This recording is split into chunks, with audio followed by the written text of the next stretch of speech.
So talking about church planting, and it's interesting. Yeah, we're sitting here. You came out of Redeemer, and I was talking with someone this morning out of the Cedar Falls campus, which is our smallest campus, and then took him with you, and that was good. And you've sent them to Clinton, so that's good. Excited for that. So we're gonna get into that a little bit, but a little more about like Redeemer and how we got involved with church planting. I mean, in one sense, I always tell people every church is a church plant, right? Like that's just inevitable. At some point it had to start. But yeah, when I came to Iowa, the church, which is now Redeemer, was called Imago Christi, and it was planted out of the Conservative Baptist Association about a year before I had come. And so I didn't come in really with the intention of planting churches. I just wanted a job as a pastor or a preacher. That's what I envisioned myself doing. But realistically, I was dropped into a church that was really young and still needed a lot of just core development. So in one sense, I'd say replanted that church. And I mean, it's a different denomination, a different name, it's a different location, different vision, different ecclesiology. Like it, in essence, was a church plant. So that was kind of a wake up process for me, thinking I'm just going to preach and lead and make disciples. And it's like, oh no, wait a minute. You need to re-envision what a church looks like. What are the basic elements? How do you structure the whole thing? And so that was 11 years ago now, right? And then another thing that happened early on to continue to like funnel that church planting ethos was, that was 11 years ago. I was highly influenced by, as you guys were also, Mars Hill, Acts 29 Network, which you guys are a part of now. And so listening to a lot of Driscoll and things like that, and I just really felt alone in the middle of Iowa. I didn't really have all the churches that I connected with were really different than where I was. I was early, it was a new church, new pastor, and everyone else was kind of like pastoring a 40 to 100-year-old church. And so that was really different. So I felt the need to connect. And that's when I reached out to Acts 29 and saw assessment and did that. And we joined the Acts 29 network for a while. So that was early, maybe 2 years in.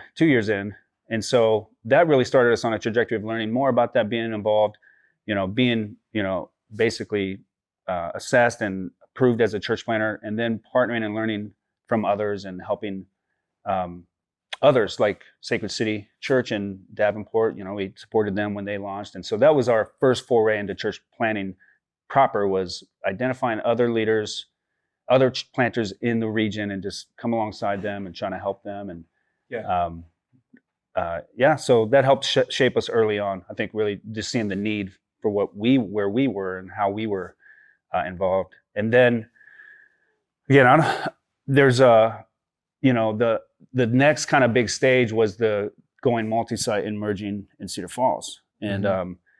And just, I'll skip a lot of how God orchestrated that, but there was a small church plant there. It was about 6 years old, and the leader was transitioning out, and I 20 knew people, 15 people, probably 20, maybe a little more, but committed maybe 15 or 20. Sure. And I knew the guy, and he was like, "We're leaving. I got to leave. I got to go find work." And it just dawned on me. We had been praying and talking about multi-site, and I was like, "Let's do this. Let's merge." And so we merged with that. So that technically is not a church plant, but it was a merge of a newer church, and we integrated into one. And then you guys came out of the woodwork. You know what I mean? And that's really just God's provision, should say, because I would say, maybe I'll ask you guys, like, why when Redeemer merged in Cedar Falls, and you guys had been there for several years at that point, involved in different churches, like what drew you in? Why did you come around? Yeah, it's church planting. I mean, I was saved in college. Powell, you were saved in college. And so I fell in love with the concept of church planting before I even knew that church planting was a thing. Like, I was involved in several different ministry startups in college, and I just loved being at the ground level of new endeavors and new adventures. And I had a couple friends during that time period who were a little bit more savvy about Christian culture, I guess, who were like, "Hey, bro, do you think that maybe God's calling you to be a church planter?" And I didn't know what church planting was, but I was like, "Yeah, probably." Why? It sounds awesome. Why did it sound awesome? Just new endeavors, starting things from the ground up. So when Redeemer launched in Cedar Falls, you said it was kind of a takeover or whatever. It seemed like a church plant. Takeover is a strong term. Okay, right. It was a merge. Yes. Right. So I was drawn to it because it was a church plant. Yeah. So I was like, dude, okay, if I love starting up new endeavors and if I love being a part of it at kind of the grassroots movement level, then I needed to check this church. And so when we walked into Redeemer, I just fell in love with it from pretty much day one. I know, Powell, you had kind of the same experience, but walking into a church plant that got church planting, like that, for me, that was really like the ticket, man. Like, it's interesting to hear your endeavor and your journey into like getting a vision for church planting, because I wasn't with you during that time period. So when I walked into Redeemer, like the church planting DNA was like already in the air. And so that was so life-giving, helpful, and affirming for me that I didn't roll into Redeemer being like, hey, we should church plant. Church planting is this thing. And then Donovan had to be like, okay, Googling church planting. Right. What is this? Like, we walked into a church that I think was probably already praying about a church planter. And that set the tone for my experience and my involvement at Redeemer. Yeah. I remember I just wanted to be around a church that had life. I mean, that was like my whole grid for church I was, when we were 20 years old, 19, 20 years old. I was like, okay, I just want to be somewhere that had creativity, vibrancy, life. Sure. And it wasn't until later that I started to understand what it was and discern like, okay, I like the theology, the emphasis on, making disciples, growing, that kind of thing. And I was really just like, I was a musician at the time. So I was just captured by healthy things multiply. And that creates an environment where like creativity is pushed, like the boundaries are pushed. Because church planting forces, it's implied in church planting that you're doing new things and you're innovating. And so I think that what I saw, like you mentioned Mars Hill, I saw that their culture in the Pacific Northwest fostered this musical creativity. And that's what I wanted to be around as a worship leader. Yeah, at that point, you didn't view yourself as a preacher, as a lead pastor. No, I didn't think I was going to be a lead pastor or anything like that. So I was just wanting to be around that culture. That was it. One other thing I think that influenced me was my absence of church history. I didn't grow up in a church, so I didn't have any assumptions about, I didn't have 30 years of, Baptist or whatever history to break out of and like have to reshape. I was just literally raw, fresh out of seminary in this church, and it was like, all right, let's figure out how to do things. And so I think that was something. I remember meeting you, our first coffee together, and you expressed to me that you had this desire, to be a church planter. It was like within the first 5 minutes. Yeah. And I had so here's the thing, I obviously believe in long-term assessment, and we did do that with you, but there was a sense of like, there were some things right off the bat that I thought this could be, like just the way you carried yourself, you obviously had a strong communication gift, and I was like, do you remember what I said to you? Yeah, you said, I'll never forget, you said, you're probably either a church planter or a wolf. Yeah. Oh, but do you know why? Do you remember why?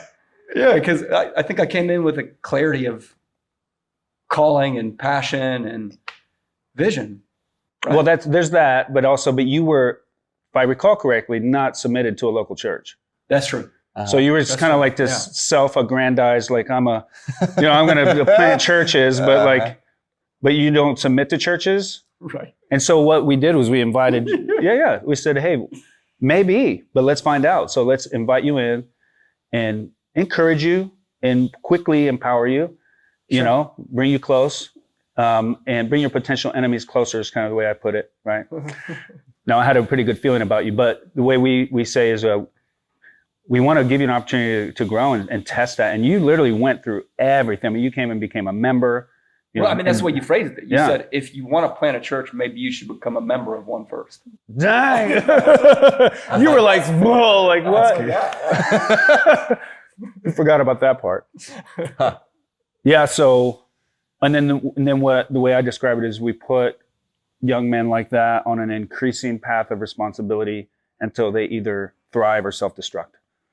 Right. And praise God.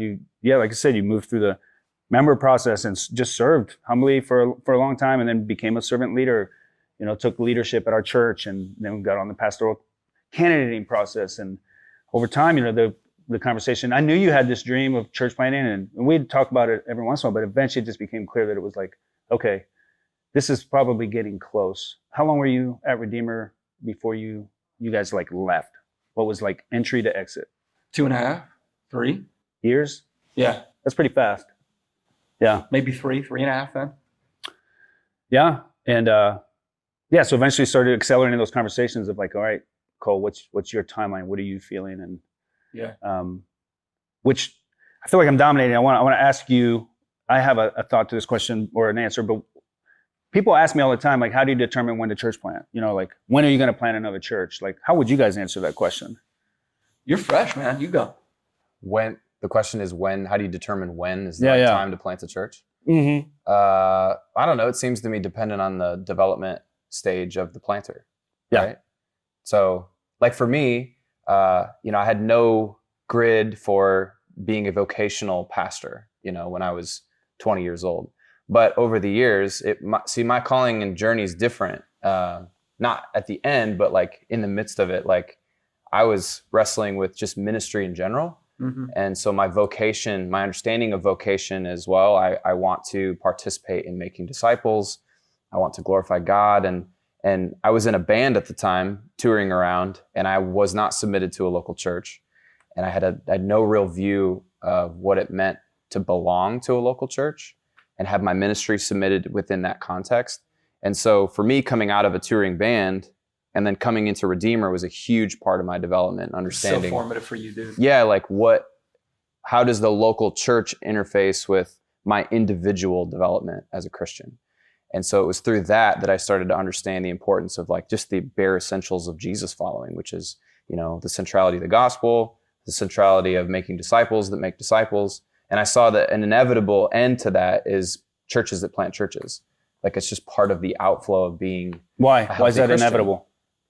Because healthy things multiply and disciples make disciples. And so, and so like the lie that I think most churches drift towards, including myself, is that in order to stay healthy, you have to consolidate resources. You have to shovel everything in towards yourself. Whereas, Jesus said it's better to give than to receive. And so it's like the giving is actually what keeps you healthy.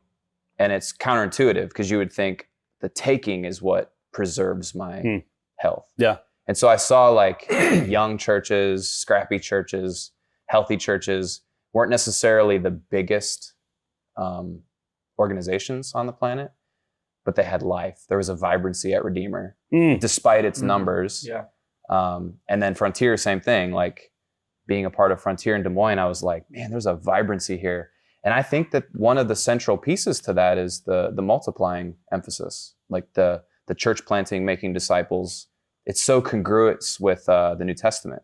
Like when you read the story of the New Testament, it's like, man, this thing is a scrappy movement of outward focus. And it really was done by the riffraff and the scrappy people of that day. Riffraff. It wasn't the best That's and the great, brightest. Yeah. It wasn't the biggest organizations and the sexiest places that did all these great Certainly things. not the biggest. And that's the one thing that I think is interesting is, back how do you determine when to plant? It's literally when you have a planter. Yeah. And we have planters, so you plant. What am I gonna do? I'm gonna crush your dreams, or the way I put it is you're gonna go anyway, so I can either help you go gladly, right? Or be mad about it. Like they're gonna go. And so Redeemer's a multi-site church of Cedar Rapids and Cedar Falls. Cedar Falls is the smaller campus by a third, or it's a third of the size of Cedar Rapids, and yet that's where our planters have come out of. So it's my point there would be there's zero correlation between size and sending, right? Yeah. Like we had those guys, Right. and as we speak right now, we have a planter couple leaving, Michael and Ailey Van Wordhuizen, on their way to Denver. And I don't want them to literally right now they're driving outside of the city limits. That's true. So this is interesting. Today's the day. Yeah. Yeah. So this is an interesting moment. We just had a send off for them last night. And I'm sitting here with you guys today. And yeah, it's really, really interesting. I do, in the sense of lament you're losing you. I don't want to lose you. I tried to steal you back. Remember I called you to steal you back from Cole, and I almost had you. You almost had you. I remember. And we won't go into all that, but I'd love to have you guys all in and like, wow, wouldn't that be so great? But on the Cedar Falls campus, we're sending off another great couple of leaders, and we've yet to break 100 there. So are we a failure? I mean, that's the question. I have to remind myself and ask some of my elders and other staff guys, like when they say, oh man, like struggling to break that barrier, like is Cedar Falls campus healthy? You know, it's not because it's small. Like, well, I certainly hope it grows, but I think it's super healthy in that way. I mean, this is the legacy really of that campus. It's a bulldog, man. It's small but muscular, and it's got a bite. And it's got a bunch of bulldog pups now, man. Bulldog pups. Feisty, Classic. scrappy. Uh-huh. So heard a lot about Redeemer, like Frontier going to Des Moines, and you know, you going out there and planting, but then not how long have you? It's been 4 years now. Yeah, 4 years. Yeah, and you guys have already sent Powell's. So what did that look like for you guys to?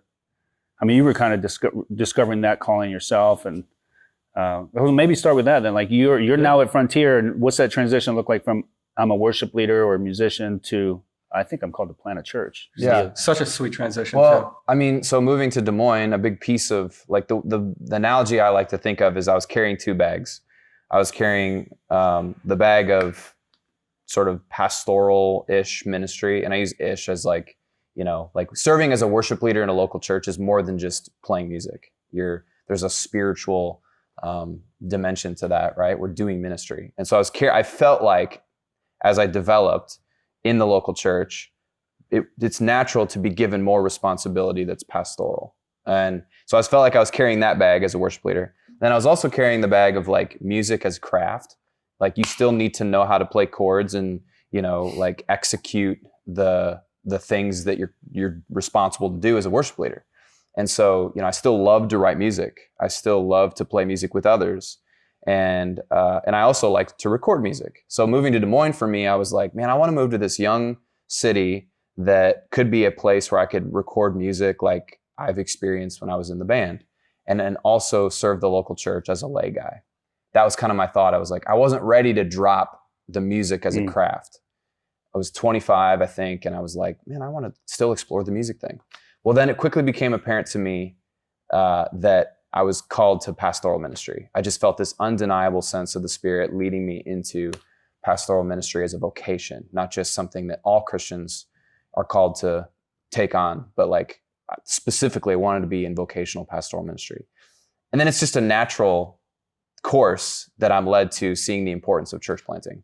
So I began to ask myself the question, am I called to be a lead pastor, a church planting pastor? Because for a while I thought to be a church planting pastor, you had to be a certain personality type. I thought I had to be like you guys. We're the same? No, but you're similar. So like the Christian Gary V is the best way I can describe it. Like, you think we're the Christian Gary V? Who's Gary V? What is Gary V? Yeah. Who's Gary that? Vaynerchuk. He's like the entrepreneurial, go-getter. Like you listen to his podcasts and he's got leadership on like, you just gotta like grab the bull by the horns and just That's go who I am? take a hill. Be hungry. Yeah. Yeah, that's who you are. And so I felt like, okay. I think I remember you comparing me to Machiavelli. That's more recent in my memory than Gary V. So I think maybe You've never let that die. No. You literally asked me. That's why we're here. If you could find a criticism of my leadership style, what would it be? And you said it's Machiavellian. And I said, you know, all organizational leaders who are strong are tended towards Machiavellianism. Anyways, that's a whole nother thing. But I couldn't see myself fitting in a box. And so I wanted to understand, like, what does it mean for me to explore and live into an identity of being a pastor? What would that look like for me, you know, who, like, my experience wasn't being in the public schools as a teacher. Mm-hmm. So I didn't feel like I was as gifted as a communicator. I didn't feel like I had as much, you know, experience that translated directly into becoming an entrepreneurial startup pastor. And so, yeah, it was a journey of discovery for me. And I felt like, man, the essential core of what it means to be a pastor and a disciple maker is something that I could live into. And certainly hope I'm right. Yeah. Well, I certainly, yeah, dude. I guess I understand what you're saying, but I think that one of the key issues is just risk tolerance. Uh-huh. Because the reality is, you're not just offered a job, you know, right. with benefits and all that and a guaranteed start. And so you certainly have that. Obviously, you've done it and you've pulled the trigger in that way before in other ways, you know, like your forays into music and things like that. You certainly haven't built a life where you're like, well, I just need to find the safest job in the cubicle and make sure I get my bills paid. There's a risk tolerance there that Right. So it was a little different when you came in, right off the bat, hey, I want to be a church planter, and we're dealing with that. Yeah. But this is different. Powell, you've known him for years. He hasn't expressed that before. Now it's starting to, what's that look like for you as a local church and leader to identify, assess, encourage, challenge? Nick. Yeah. Well, so what's really beautiful is that we've been following Jesus together ever since we got saved in college. And so we've constantly been homies and we've constantly been peers. And, over a long friendship like that, you can really set somebody in a mold in a way that sometimes a person can't break. And so to your credit, I think that the friend mold, and also to God's credit through you, the worship leader mold, I think is really, really hard to break. Like Will Ferrell just getting characterized in all of his movies as the same character. Typecasted. Right, typecasted. Because the worship leader is such a strong typecast, man. But the beauty and the benefit of having a process and a development thing is that you see a guy, even who you've known for a long time, you see them all the way from just benching the bar all the way to maxing out. And that's kind of Paul's thing to Timothy, train yourselves for godliness. Mm-hmm. The word train there is the same word that we get our English equivalent of gymnasium from. Mm-hmm. So he's kind of got that sweaty gym in his head. In a lot of ways, I think we got to train our church planters. And so, like you said, we load them up. Everybody looks like a good leader when they're benching the bar. Mm-hmm. But as you put more weight on it, and as you put more plates on it, and as you see a guy like you bench more and more weight, it just became evident that you flourish the more weight that we put on your bar. You flourish more. And so I even think about the first couple times that you preached a sermon.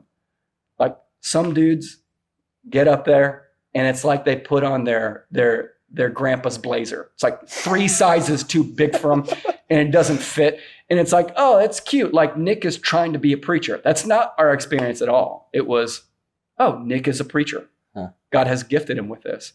And so I think that also ties back to our earlier conversation of when do you know a guy is ready? I think the answer to that is the calling piece, but it's also when you see them max out and still flourish rather than break. That's a good illustration. And we saw that in you. That's and a preacher illustration. It's a confirmation of God's calling on your life.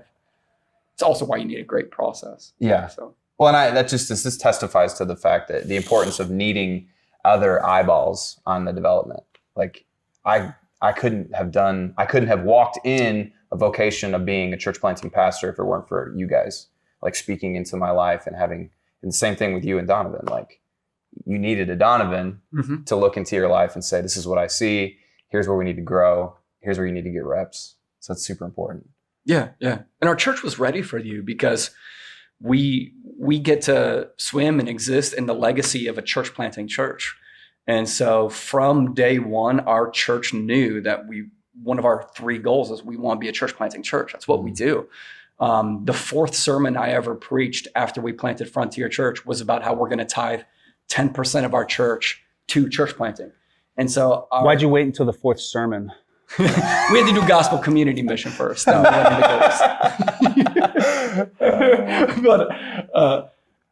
our church was church planting fluent, church planting articulate by the time that God called you and pulled you into that. And so nobody was why are we planting churches when we're only a couple years old? Right. Everybody was that's what we do. Right. That's what we do. Mm-hmm. Yeah. So that relates to, another issue of how do you prepare your church for that thing?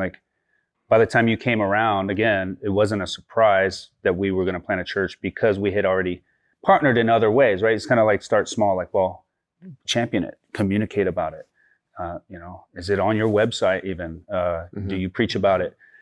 Do you partner with other church planters? Maybe God hasn't brought someone internally yet, but there's people out there. Celebrate that like you would celebrate global missions. And we can get into that, but there's things that you can do prior to God bringing that planter that starts to build that culture and frankly attracts those people. Like you said, that's why when you popped into Redeemer, you stayed because that was already there, right? Mm-hmm. And so it's kind of getting the ground ready and dedicating dollars to it and things like that. Right. One of the issues, and I touched on this earlier, is that I said there's not a direct correlation between size and sending. So it depends on how you envision church planning. Right. You could think like, man, you really got to be a big church to pull this off. You're going to send 50 to 100 people. You're going to, launch this big public service. You're going to buy tons of equipment. You're going to have a full staff, or even maybe just one staff. And like in that sense, I guess you would need a big organization to pull that off. But that's not the reality of how most churches are planted. Most churches, you went to Des Moines with how many people? 8. And you went to Clinton with none? Your family? My family, there's another one moved from Des Moines. Yeah. Right. But you're also asking, in that context, it's like moving from the most flourishing city to the least flourishing city. Right. So But a couple did earlier. It's another kind layer. of in anticipation. Yeah, exactly. too, In so. anticipation. So you could say generously there was 5 people, not including us, that helped. yeah. So the point is, though, it's not, there's that risk It tolerance. wasn't 50. Right. It wasn't like, here's your guarantee, of a Uh-huh. job, and it's basically a job transfer. That's not what it looks like. Right. And so if you view it more that way, which is the majority of what church planning looks like, realistically, historically, even currently, is a small team kind of heading out. We got some support and some funding, but this isn't a huge endeavor in terms of financially and numerically. And I think once you see that and it's normal, then you can start to see how you don't have to be the big church to do that, right? Like Mm-hmm. you I don't know what was your attendance at by the time you guys sent them out? 150. Yeah. So I'm sure some people would love to be that size, right? But that's not a huge church, No. right? No. And likewise, the Cedar Falls campus, it hasn't broken 100. And so what are some ways that, let's say even you now, so you're fresh planting your own church, like how do you think about church planting? Or is that just like, no, I'll think about that later because I'm just trying to survive? No. Yeah, I think so. The way we haven't even technically launched yet, but I'm still trying to, inculcate into our DNA and culture, like church planting, because it starts with like the essence of that is obeying Jesus's command to make disciples that make disciples. And so right now, I want to focus on developing a good foundation of what does it look like to be a part of discipleship at Hope City Church. And so, at Frontier, we had 3, we like to articulate ministry minimalism, like our philosophy of ministry was 3 main things: Sundays, community groups, and fighter groups. And so they're groups of our gathered church that get smaller and just have a little bit different flavor and focus. And so I want to make sure that we have that a part of our church. Like when you come into Hope City Church, I want to look you in the eyes and say, I have a plan for helping you develop as a Jesus follower. And so having the conversation, it's woven into that. Like if I want people to become leaders, because leaders, I believe we're all called to leadership, in the great task of making disciples, and woven into that is church planting. So if a guy wants to be community group leader, for example, say, hey, this is a path that I think you can take to become a community group leader. Want to celebrate that. Also, you see how church planting is a logical sort of step, a part of your journey as a disciple maker. So taking somebody from, Christian to church planter, elder, whatever, like there's an end goal to discipleship, becoming like Jesus. And the more we become like Jesus, the more leadership and responsibility we're given. So I just want to continue to I want to empower people to live into being a more mature follower of Jesus. And I think that includes being a church planter for some people. Not everybody, but At least some a people. consideration. Yeah. And so I'm a part of, I literally told one guy, I said, I want you to know that I want to treat you like as if you might be a potential church planter.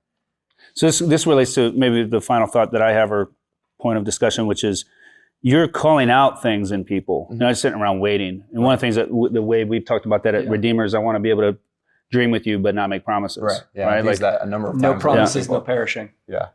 Say that again. No promises, no perishing. Tell me more. Where there is no vision, the people perish. Oh, okay. Yeah. We're not making promises. All right. You're twisting the scripture. All right. I see what you did.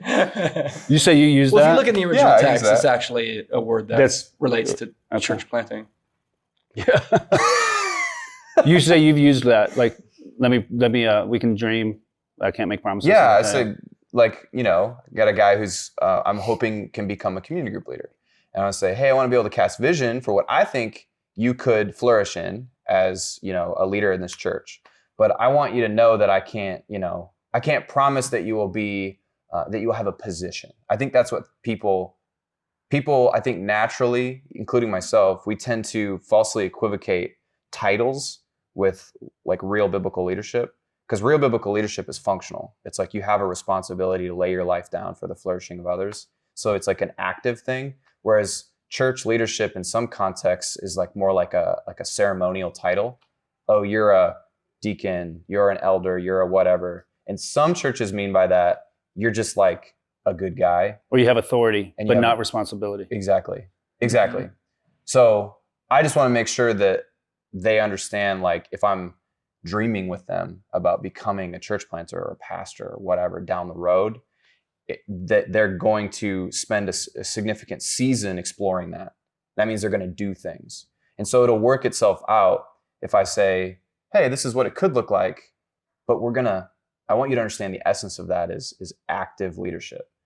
So I think where it could get off the rails is if I promise something and then I do nothing with this guy for 3 years. And in my head, I'm like, he's not a leader at this church. But I've not communicated that, and I've not demonstrated to him in a meaningful way why that's not something he should continue to pursue. Like, he needs to discover for himself as he gets responsibility. So, and part of that's locking arms with him and saying, hey, become a community group leader, and I'm going to continue to sit with you, and I'm going to continue to process. That's what Cole did with me. Like, community group leadership, preaching lab, sitting at the elder table. Like, I wasn't just like given this vision and then nothing was backfilled. I was walking with you every step of the way. And so it was an ongoing dialogue in the context of doing the work of the ministry. And so, yeah. Yeah, coaching, mentoring. Mm-hmm. Any quick thoughts on that idea? Just promising, not, well, you already did the scripture thing. That's good. So yeah. That's good. It's good. Eyeballs, assessment, increased responsibility. Like I read about a study that was conducted like 10 years ago where they discovered in the Western world, 8 out of 10 men believe that they're above average height. Right. I remember you saying that. A lot of church planners are like that too. Yeah. And so I think that a lot of guys, when they don't have responsibility and when they're not bench pressing a lot of weight, they can create in their imaginations this future version of themselves as a church planter. And that version is always awesome. Mm-hmm. Like, who they dream about themselves being is always awesome. But who they are when the weight of ministry actually gets stacked on them, that's who you want to know. Mm-hmm. So I think you gotta draw that out of them through increased responsibility and repetition and chances. Yeah. The last thing I'll say about that is I think that what was most helpful for me was having a safe context to fail. Mm-hmm. I think that was everything for me, like failing forward in preaching, in spiritual leadership, like at the elder table, pastoral care, like all these things. I was in a safe environment with other men sharing the responsibility with me. So, like, let's say I come up into the pulpit and I preach a terrible sermon, and I'm just down on myself or whatever. I know, first and foremost, I know the gospel. So I know my identity is not rooted in my performance, but I also know that Cole's going to step up into the pulpit the rest of the month. You know what I mean? And so everybody in this church is going to go, ooh, well, that was rough. Well, and he's going to put you back up there. Yeah. And so they won't have to, nobody's thinking in that moment, is this our guy every single week? They know that I'm being developed, I'm growing in this thing, and I'm getting reps. And so I fail in a context where I'm surrounded by support, encouragement, love. And I think that's important. I think I've seen people who go out too early and fail, and they don't have that context. It's just they implode. So I think that's the burden of the leader, is to create a safe environment for people to fail. And if they don't, then I don't think we should expect results to go positive. Which is why you didn't plant out a Redeemer, but you planted out a Frontier. Right. Yes. You were I wasn't unsafe. Ready. No, I'm just kidding. We had a safe playground before. Yeah. This is good. But I think I mean, this, like one of my early church planting assessments, one of their concerns was that I hadn't experienced enough ministry failure. Mm-hmm. And so I carried that with me, I think, in a really healthy way, where it was, I feel like now I'm concerned if a guy isn't failing in some Sure. capacity in ministry. Mhm. And we had those conversations even with preaching stuff where it's like, dude, I would love to see you try this methodology and to try to change that and to take a risk and to even expect failure. Right. And when it happens, like that's great. Dust yourself up, get up and jump back on the horse and let's do it again. That was huge for me. Because you don't want a guy you don't want your church planting resident to just lock in to trying to appear like he's got it figured out. Mhm. You want him learning how to think on his feet and how to wonder how he can do this thing better and how he can wonder how the Holy Spirit can help him preach better over here and how he can wonder if I did it this way, would that make it 1% better? I think that's what you want out of a church planter. Those are church planting muscles. Right. Yeah. That's good. So I think there's a whole lot more we could talk about, but it's probably good for now. And I miss sitting with you guys for sure. Yeah. This Likewise. is like, It's fun. yeah. So look forward to see what God does in Clinton, Des Moines, Iowa.